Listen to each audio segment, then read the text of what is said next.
believes in taking both sides of the argument. Neely Fuller said it. We keep repeating it, but a lot of you just don't listen. Bootlicks who are not really about black empowerment cannot spend a lot of time criticizing white supremacy. Their mission, the entire purpose the white media puts them on, is to lead you away from attacking white supremacy. So with these two-faced liars, we always see the exact same pattern.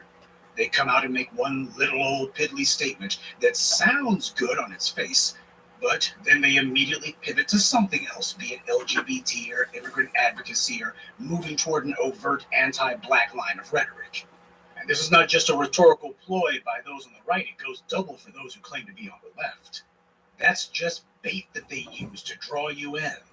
It works on the weak-willed and weak-minded, and that so many black people, including a number of folks who are in this space, happily follow after clowns like Kwame Brown. That is, until he showed where he really stood. That proves that this tactic works, even in places where it shouldn't. This is the pattern because this is how a double agent operates. They have to get your attention. And since, thanks to the new voices of black media, you guys, well, a lot of you at any rate, want a hardcore anti-white supremacist message. These coons in sheep's clothing, they know they have to sound like us. So they try to imitate our language, our verbiage, what seems like our talking points, and they wait to see how many of you will follow after them. Because they're a new face or because the white media puts them on. So to you, this means you can just sit back while they do all the talking, because let's face it, that's what people who follow these Johnny-come-latelys really want. And then you begin spreading their name like a cancer. You begin signal boosting what they say. These agent provocateurs are here to muddy the waters, to cause disruption and try to obstruct our message. That's why they never come out and admit that they're white supremacist sock puppets. Kwame Brown only said one thing that you agree with, and he said that up front. But everything else that's come out of his ignorant, crooked mouth sounds like it was written by Tucker Carlson. So if 99.9% of his thoughts, such as they are in line with blatant anti-black racism, then why is it that the first video he posted, which just so happened to get caught by the YouTube algorithm, was the one time he said something that sounded like us? He didn't accidentally get boosted by the algorithm. He was selected to be pushed to you. We see this a number of times by the white online media. They wanted you to see him. And since a majority of black people are immature and choose to operate on a lowbrow level, they see some guy who was an athlete and they fall at his feet and hang on his every word. Even after he proves that he was a double agent all along, you still follow behind them and keep spreading their name. Now, at times like this, you're going to get a lot of people who are going to be saying, oh, no, not me, I saw through the whole time. Well, let me ask you something.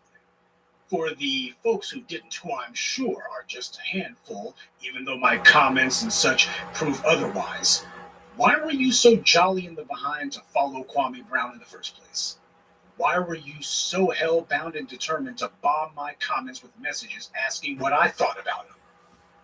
There are no shortcuts to black empowerment. None. You won't get some celebrity or athlete, or in the case of Kwame Brown, a third-rate bench warmer to do it for you. I'm not impressed just because someone with a little bit of name recognition given to them by the white media says something critical about white supremacy, or because they just so happen to call out a bootlick on something. Hell, I do that 6 days a week.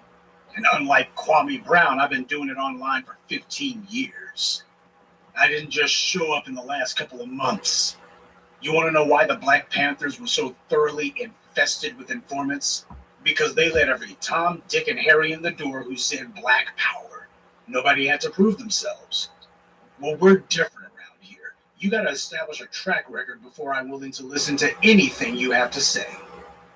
A long time ago, there was a do-nothing group formed by people who we'll call Mushmouth and Squarejaw.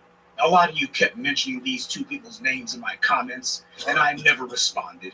I never acknowledged your comments or even mentioned their names.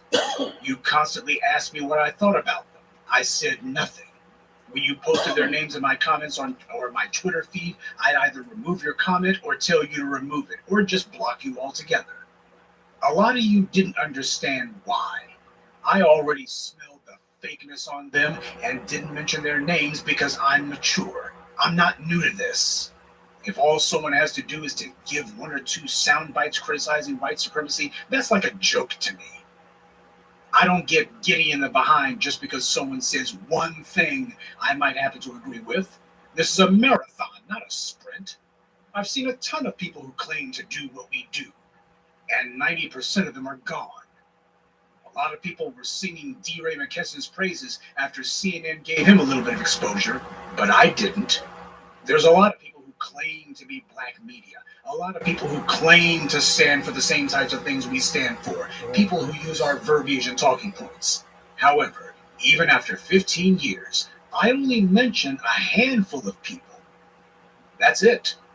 After all this time, there's only a small handful of people whose names I will actually mention. And it takes years before I mention anyone's name.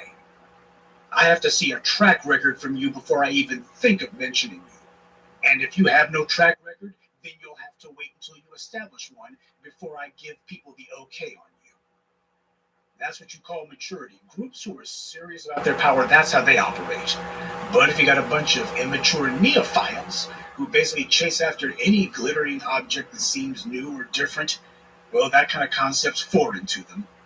Now, after Dr. Frances Cress Welsing died, Squarejaw called herself attacking the doctor and did it on the grounds of homophobia. And it was only then that a lot of you began to understand why I never mentioned this person or their partner and never praised them. You know, a lot of folks who come in this space, you act like groupies.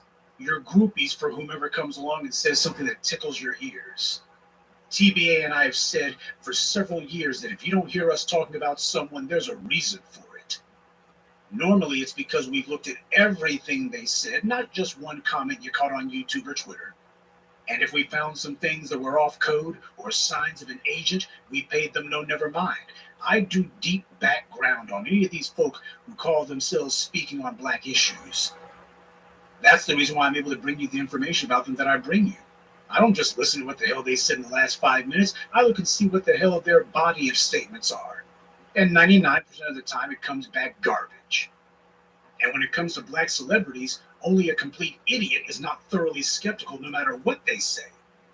Sure, I give Dave Chappelle his credit on standing up to the racists in the LGBT movement. I support his kicking Viacom in the teeth.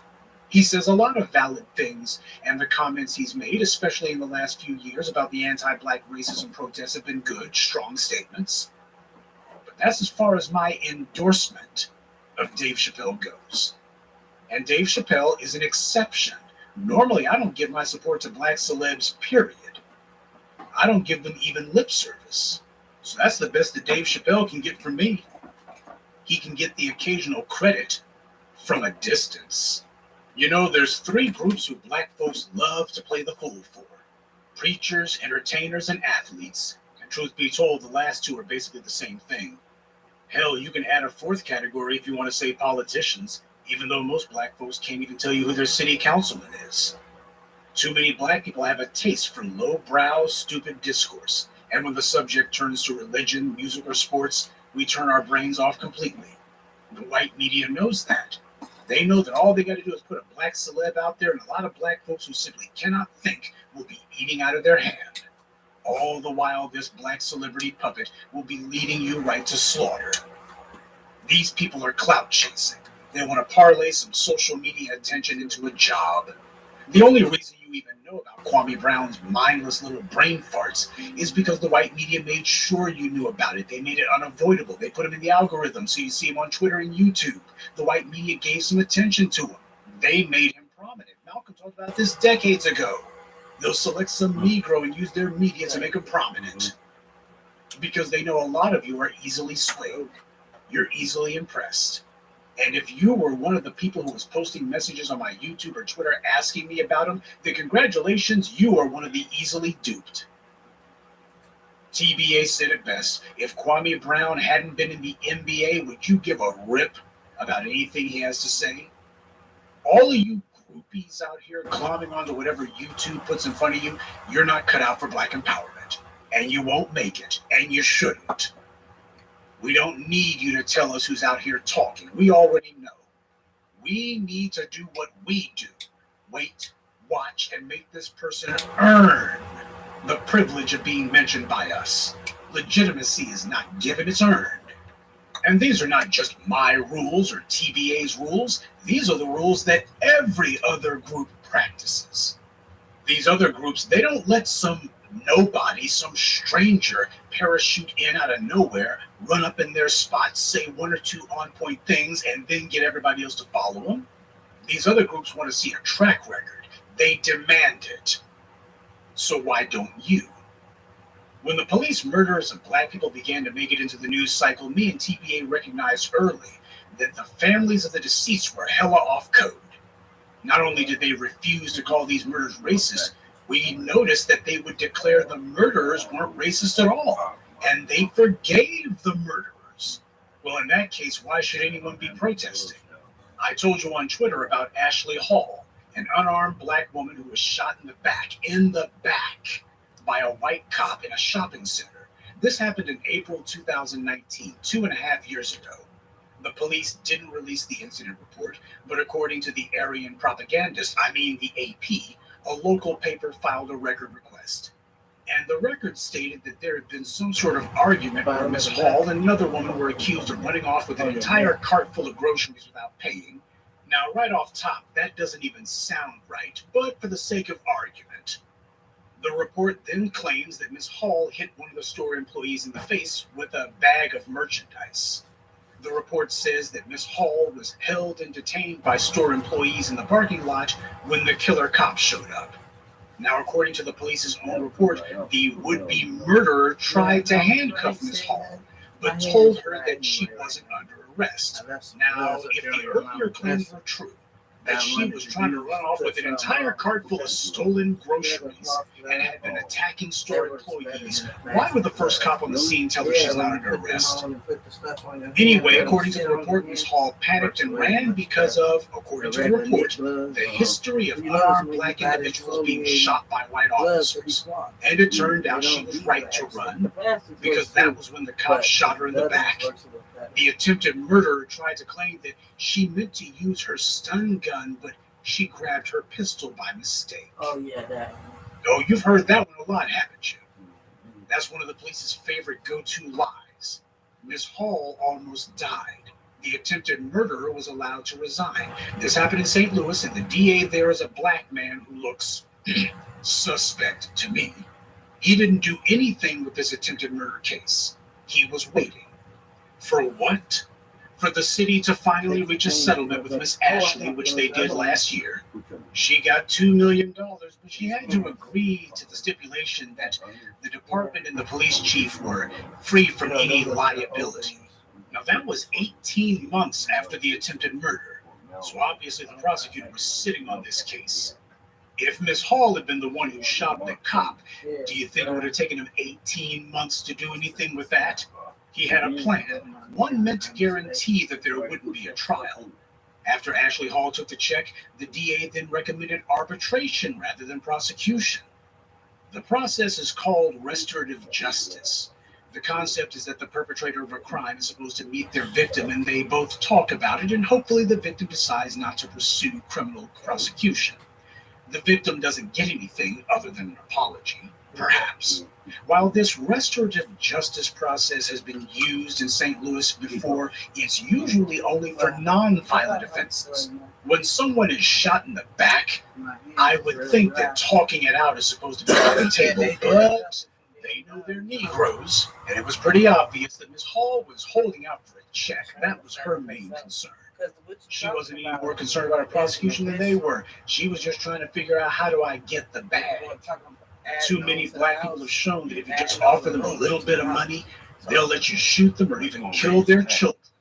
And then they'll turn around and say they forgive you. All you got to do is hand them a check, no matter how pitiful. In fact, according to the New York Times, Miss Hall said, "I forgave her the day she shot me. I felt so much relief."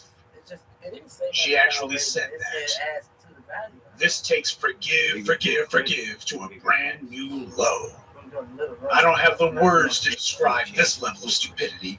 To say, "I forgave you the moment you did it," that's the kind of thing I would expect to hear from a wife whose husband snaps at her after dinner because he had a hard day at work. And what's this relief crap?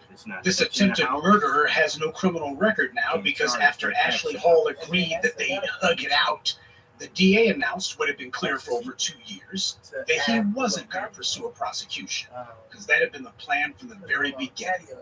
So an attempted murderer is on the streets, and if she wants, she can go ask for her old job back because she has no criminal record.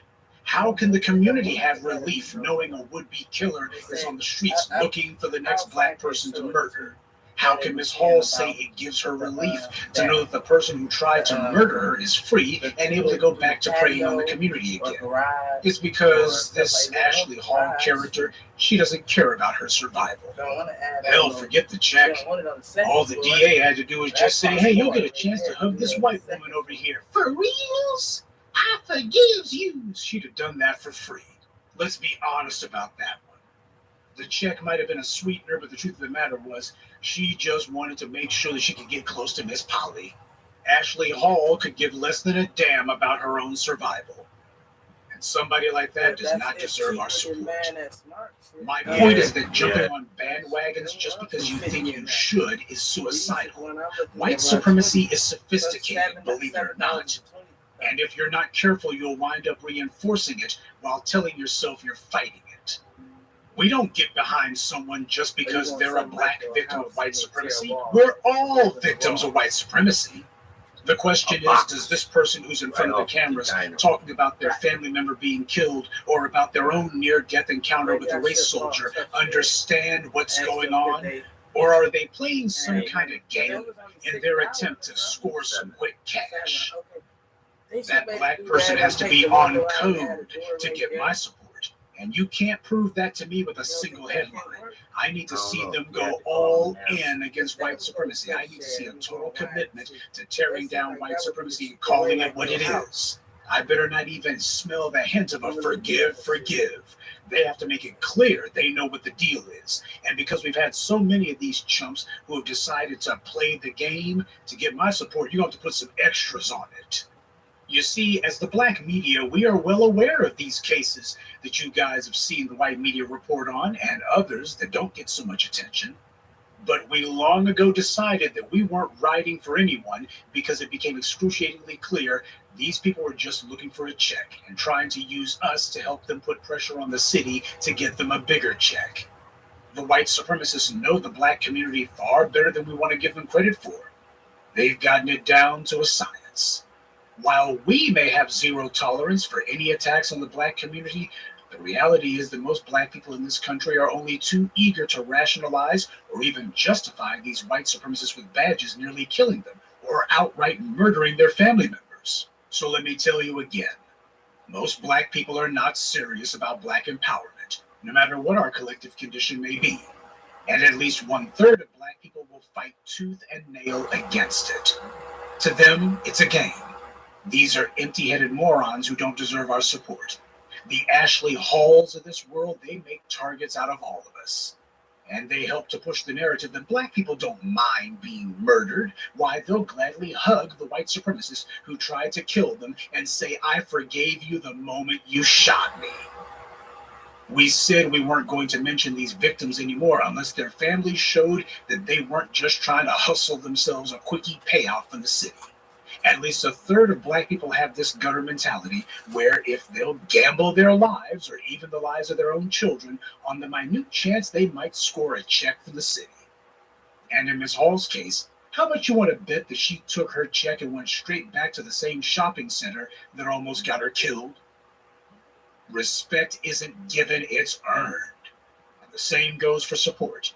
Now, we will mention the occasional race killing here or there. We are the black media. That's part of what we do. We're not going to stop doing that part. But as far as going to the mat for them, that we will not do. These families have to prove to us they're on code first. And they have to do better than just a one-and-done mention of racism. If they're not going all out on a warpath to make it clear this is white supremacy, then I'm not saying anything. I won't fight harder for justice than they do. In fact, I won't fight at all until I see them putting up the fight of their lives. Now, the point I'm trying to get across is this. It is way too late in the day for us to still have to be explaining this. We, the thought leaders of the black media, have been saying this for the longest time. Ashley Hall has marked herself as someone who doesn't care about her own survival, much less black empowerment. But those of you who lurk here, the lurkers, and who keep asking us, what do we think of this or that person, who the YouTube algorithm suggested to you, you're no better than that Hall woman is. And while I know there's new people finding the black media every day, young people who may not be familiar with how we operate, the fact is, this is coming from a lot of people 25 and over. And if you're still this easily fooled or this easily excited by every Tom, Dick, and Harry who says the slightest thing that you agree with, then that is a failure of common sense. Too many people who come in this space, they think that this is politically oriented entertainment, and it's not. They try to treat black advocacy the same as you do hip-hop beefing. Did you hear what so-and-so said? Ooh, have you heard this new mixtape from so-and-so? No, let's probably put you back in bed. And no, we are not obligated to respond to every moron who has an opinion or says something stupid either. That's the other end of the spectrum. On the one hand, you got Kwame Brown, who got some of y'all all hot and bothered because he said a couple of critical things about Stephen A. Schmuck. And on the other end of the spectrum, you got clowns like Candace Owens, and every time these guys say something, you immediately come rushing. Ooh, you need to say something. No, we don't. If you're doing what you're supposed to be doing, you're not supposed to even care because you're too busy doing the work. See, the problem is a lot of you live on social media. You got your doggone mobile device super glued to your hand, and you're constantly looking for something, a new something or other that you can read about, something or other you can point to and go, oh, look at this. And to you, you think that's real life, because it is your life. When someone says something you like, even though you don't know this person from a can of paint, you still can't wait to hurry out and tell everyone about it. And if someone says something patently stupid, you can't wait to tell everyone about that. This gossipy, immature mentality has no place in black empowerment. If I don't respond or talk about irrelevant or unknown people, what makes you think I'll tolerate commenters or subscribers who bring that mess here? A lot of black people like being the lowest common denominator. They like lowbrow discussions because that's all they can handle.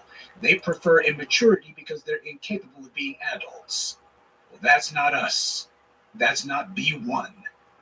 I explained to you what the U.S. military's definition of legitimacy was. It is authority given to one person by another person or another group. Now, before you go authorizing someone to speak for you, don't you think they ought to have to prove that they won't break bad on you first? Ahmaud Arbery was as clear-cut a case of anti-black violence as there has ever been.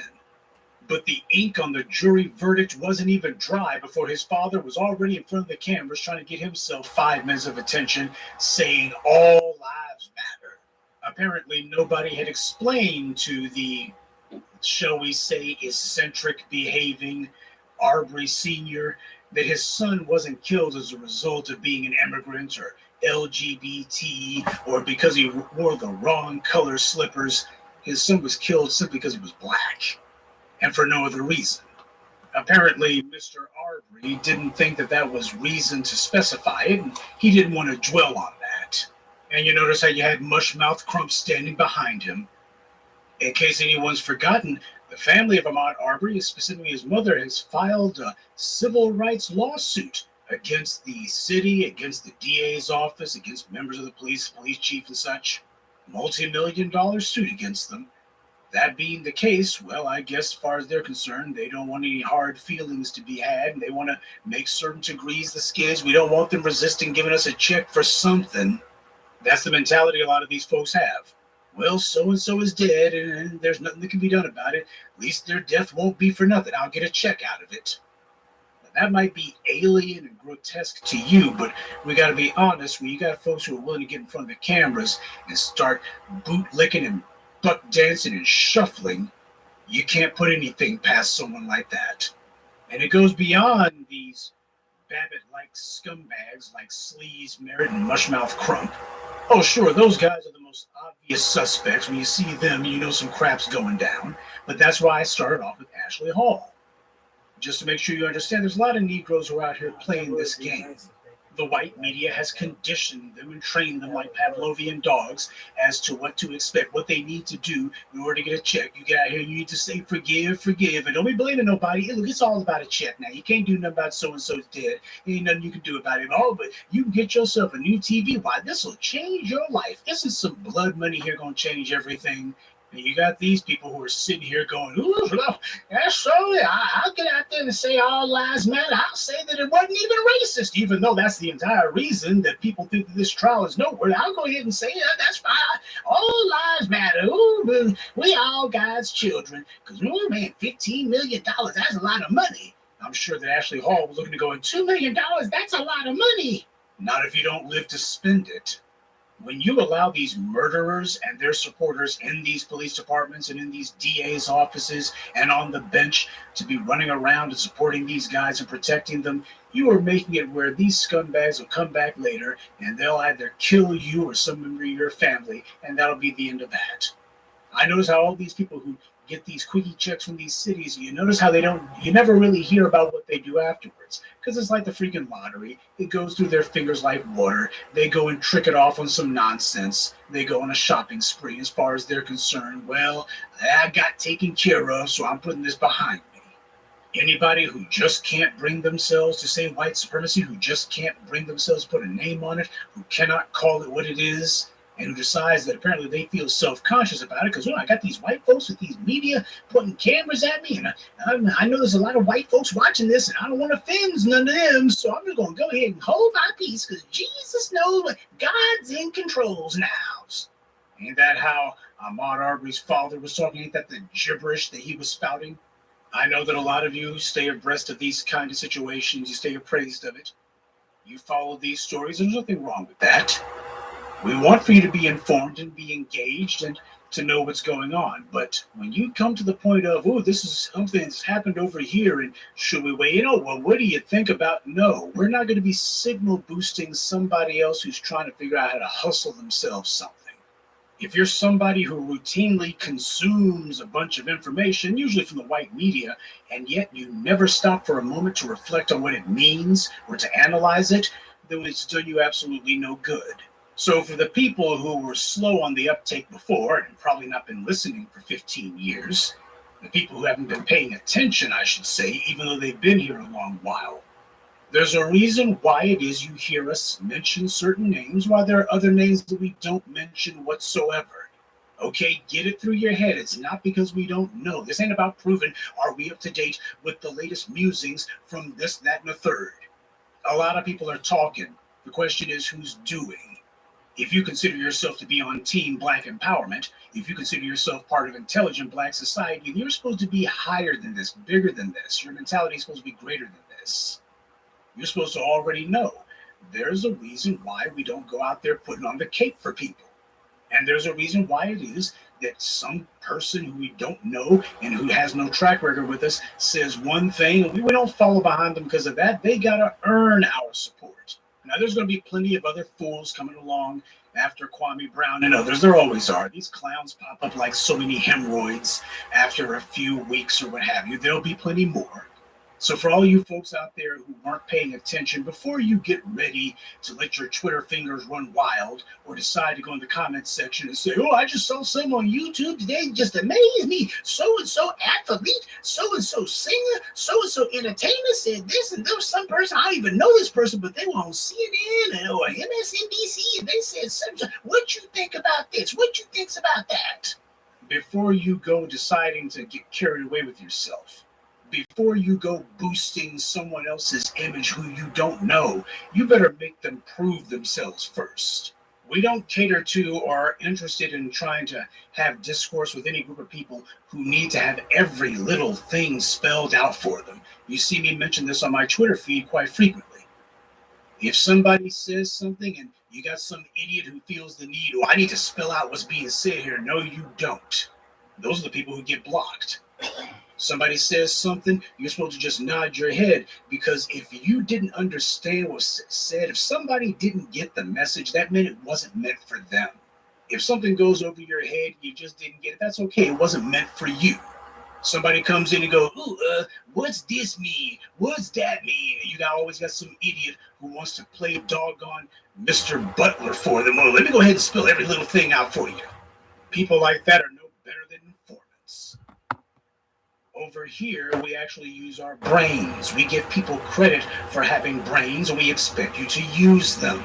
You know full well that we got our ear to the ground, just like everybody else. We pick up more than most. So while everybody else is all abuzz because some D-list, C-list nobody who was a bench warmer for God knows what team spouts some gibberish, when you see us not saying anything, your ears are supposed to perk up. You're supposed to already be on code with that. You're supposed to already understand that silence can be the strongest statement of all. But all these people have an immature mindset. Oh, I saw something on YouTube, heard somebody say something. Oh, you hear what this? Did you hear what this person over here said? Oh, I just have to tell everyone. I just have to tell everyone. Oh, I'm so excited. Oh, people like that are not going to take us anywhere. People who simply cannot control themselves and they have that immature mindset, these people will not do us any good.